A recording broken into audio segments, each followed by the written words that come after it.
मैं तुम्हें अनकंफर्टेबल सच बताने वाला हूँ। ओवर थिंकिंग तुम्हारी प्रॉब्लम नहीं, तुम्हारा दिमाग तुमसे ज्यादा पावरफुल हो चुका है और तुम उसके गुलाम बन चुके हो। अगर तुम रात को सोने से पहले पुरानी बातें रिपीट करते हो, अगर तुम छोटी छोटी चीजों पे इतना सोचते हो कि डिसीजन नहीं ले पाते, तो ये वीडियो सिर्फ तुम्हारे लिए है। मैं भी वही बंदा था जो एक छोटी सी बात को इतना बड़ा बना देता था कि दिन खराब हो जाता था। प्रॉब्लम यहीं से स्टार्ट होती है और यही जगह है जहाँ से सब गड़बड़ होती है। सबसे बड़ी गलती क्या है पता है? किसी ने लेट रिप्लाई दिया, दिमाग कहेगा शायद तुम उसे पसंद नहीं। किसी ने थोड़ा रूड टोन में बात कर ली, दिमाग कहेगा तूने जरूर कुछ गलत किया होगा। सबसे डेंजरस पार्ट, मुझे लगता था मैं स्मार्ट हूँ, बट रियलिटी मैं सिर्फ अपनी ही लाइफ को बर्बाद कर रहा था। ओवर थिंकिंग तुम्हें इंटेलिजेंट फील कराता है, अंदर से तुम्हें वीक बना देता है। सिंपल शब्दों में समझो असल में होता क्या है। लोग समझते हैं ओवर थिंकिंग का मतलब ज्यादा सोचना, नहीं। ओवर थिंकिंग का मतलब है एक ही थॉट को बार बार च्यू करना विदाउट एनी सॉल्यूशन। जैसे च्युइंगम टेस्ट खत्म हो चुका है पर तुम चबाए जा रहे हो। मैं भी यही करता था, एक सिचुएशन को 10 एंगल से एनालिसिस करता, फिर वही क्लियरिटी जीरो। क्योंकि ओवर थिंकिंग क्लियरिटी नहीं देता, कंफ्यूजन देता है। अब असली सवाल,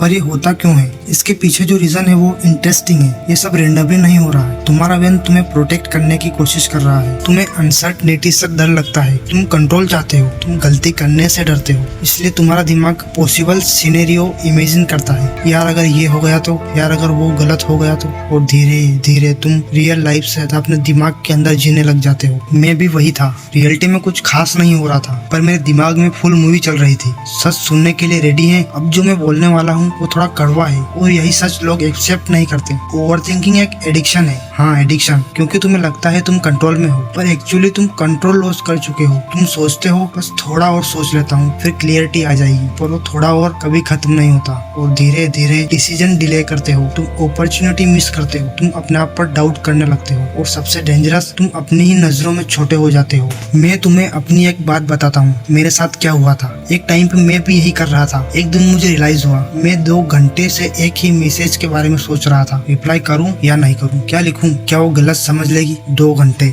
एक सिंपल मैसेज के लिए। और तब मुझे समझ आया, प्रॉब्लम सिचुएशन नहीं है, प्रॉब्लम मेरा माइंड है। उस दिन मैंने डिसाइड किया, या तो मैं इसको कंट्रोल करूंगा या ये मुझे कंट्रोल करेगा। अब बात करते हैं उस चीज की जो एक्चुअली काम करेगी। अगर तुम्हें इससे बाहर निकलना है, असली काम यहाँ से स्टार्ट होता है। सबसे पहला स्टेप है अवेयरनेस। जब भी तुम ओवर थिंकिंग कर रहे हो, उसे पकड़ो। मैं अभी ओवर थिंकिंग कर रहा हूँ, बस इतना कहना ही तुम्हें 50% कंट्रोल दे देता है। दूसरा स्टेप, थॉट्स एंड रियलिटी। तुम जो सोच रहे हो वो सच नहीं है, वो सिर्फ एक पॉसिबिलिटी है। मैं पहले हर थॉट को सच मान लेता था और वही मेरी सबसे बड़ी गलती थी। तीसरा step, action and thinking. Over thinking का सबसे बड़ा एनिमी है एक्शन। मैसेज भेजना है, भेज दो। डिसीजन लेना है, ले लो। परफेक्ट मोमेंट का वेट करोगे तो जिंदगी निकल जाएगी। चौथा स्टेप, राइट इट डाउन। दिमाग में सब कुछ इमेजी लगता है, पेपर पर सब क्लियर हो जाता है। मैं आज भी जब ओवरथिंक करता हूँ, मैं लिखता हूँ और 10 मिनट में क्लियरिटी आ जाती है। 5वां step, limit your thinking time. हाँ तुम सोच सकते हो पर लिमिट के साथ। मैं इस पर 10 मिनट सोचूंगा, फिर बस, बाकी टाइम एक्शन।